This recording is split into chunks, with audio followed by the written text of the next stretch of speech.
Maya dug up the garlic, speeding up and working faster than usual. Occasionally, there'd be the sound of creaking and snapping of twigs or branches.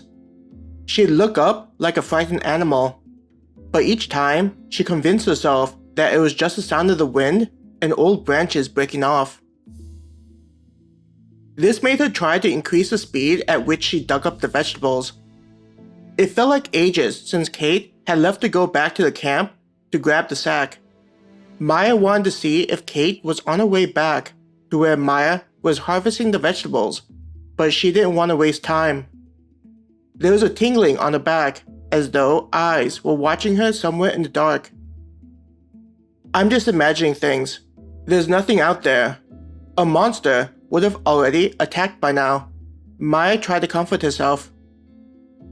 At the same time, Maya pushed aside what James had told her about the forest wolf that night. The monster letting James know of its presence and revealing itself the one time. It's not like it had happened again. The wolf must have felt that it couldn't have won against James, so acted differently than usual, she said. Maya moved to harvest the zucchini after finishing with the garlic.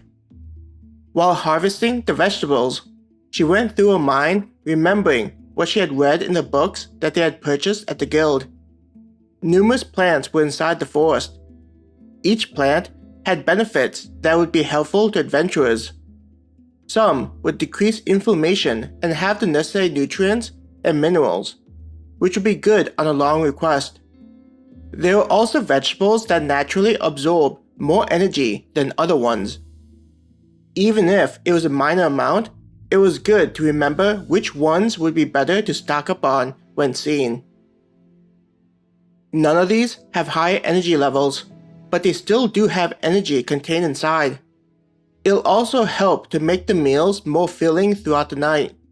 The forest cat was the largest creature that James and Mim had brought back, but even then, the food may not be enough to meet our daily needs for a group our size. Maya went through her mind and thought about their needs for each day. In order to increase the likelihood that they succeed in the request, they'd need to eat more and more frequently.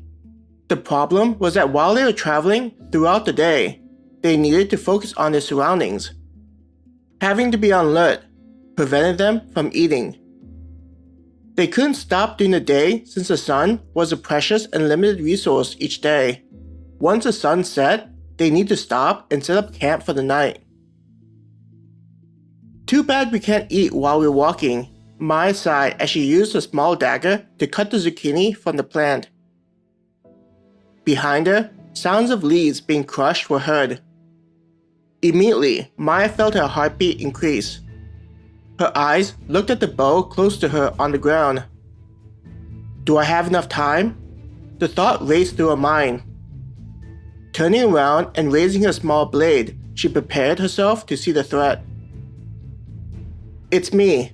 Kate moved the shield she was carrying to reveal herself. In her other hand was a large sack. Next to her was Naylor, the dwarf carrying his massive warhammer, ready to take down any monsters that attempted to attack them. Calm yourself, Naylor said gently, his eyes clearly telling how he was aware of how Maya was feeling after being alone.